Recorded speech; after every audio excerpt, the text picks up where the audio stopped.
Hello बच्चों, आज हम ग्रंथियों के बारे में जानेंगे। ग्रंथियाँ बॉडी के वो पार्ट्स होते हैं जो रासायनिक पदार्थ, एंजाइम तथा हार्मोन्स का उत्सर्जन करते हैं। हमारी बॉडी में कुछ ग्रंथियाँ ऐसी होती हैं जो एंजाइम का उत्सर्जन करती हैं और कुछ ऐसी होती हैं जो हार्मोन्स का उत्सर्जन करती हैं। उसी के बेस पर हम ग्रंथियों को बांटते हैं। पहला बाह्यस्रावी ग्रंथियाँ बोला जाता है और सेकंड होता है अंतःस्रावी ग्रंथियाँ। कुछ ग्रंथि ऐसी होती हैं जो एंजाइम का स्रावण करती हैं तथा कुछ बाह्यस्रावी ग्रंथि उन्हें बाह्यस्रावी ग्रंथि कहते हैं।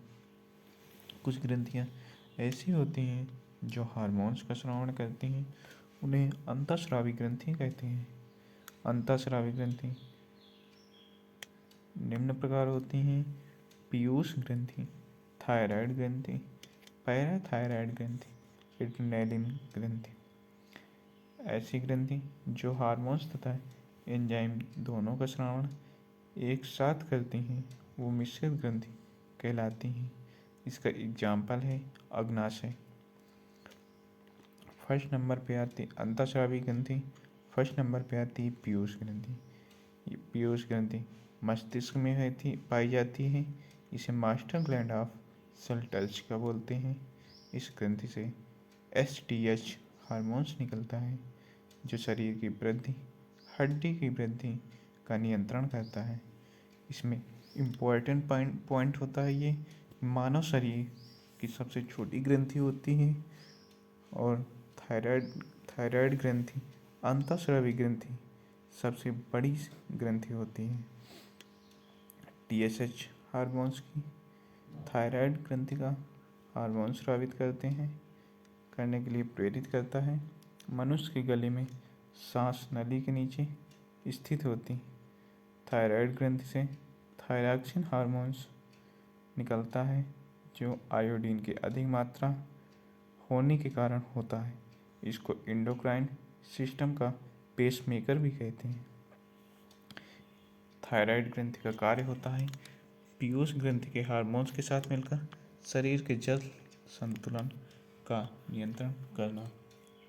इस हार्मोन्स की कमी से घेंघा रोग हो जाता है। सेकंड नंबर पे आता है पैराथायराइड ग्रंथि। इस ग्रंथि से ये ग्रंथि थायराइड ग्रंथि के पीछे पैराथायराइड ग्रंथि स्थित होती है।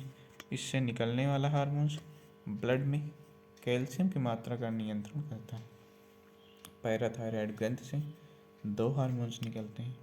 First parathyroid hormone, second calcitonin. अब ये किस कंडीशन में निकलते हैं वो हम देख लेते हैं। पहला होता है पैराथायराइड हार्मोन्स जब निकलता है जब ब्लड में कैल्शियम की मात्रा कम हो जाती है। जब ब्लड में कैल्शियम की मात्रा बढ़ जाती है तब कैल्सिटोनिन हार्मोन्स निकलता है।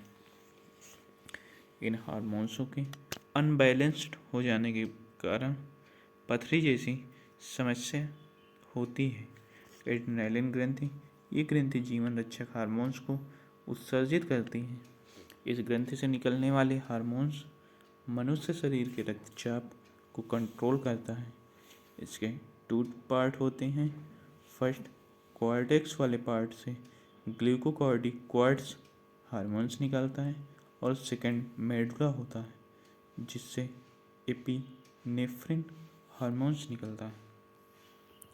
ग्लूकोकॉर्टिकॉइड्स जो कार्बोहाइड्रेट, प्रोटीन, वसा नियंत्रित करने का कार्य करता है। एपिनेफ्रिन जो होता है वो दिल धड़कना एकदम से बंद कर देना, उसे चालू करने का काम होता है। नोट इम्पॉर्टेंट पॉइंट है, इसको ध्यान रखेंगे। कॉर्टेक्स में दिक्कत आने से एडिसन रोग हो जाता है। एड्रेनालिन ग्रंथि से निकलने वाले हार्मोन्स को फाइट एंड फ्लाइट हार्मोन्स कहते हैं। अग्नाशय अग्नाशय जो होती है ये एक मिश्रित ग्रंथि होती है। अग्नाशय के एक भाग में अलग अलग कोशिकाएं होती हैं जैसे अल्फा कोशिका, बीटा कोशिका और गामा कोशिका। अल्फा कोशिका जो होती है और बीटा कोशिका से इंसुलिन नामक हार्मोन्स निकलता है और गामा कोशिका होती है। इंसुलिन की कमी से मधुमेह रोग होता है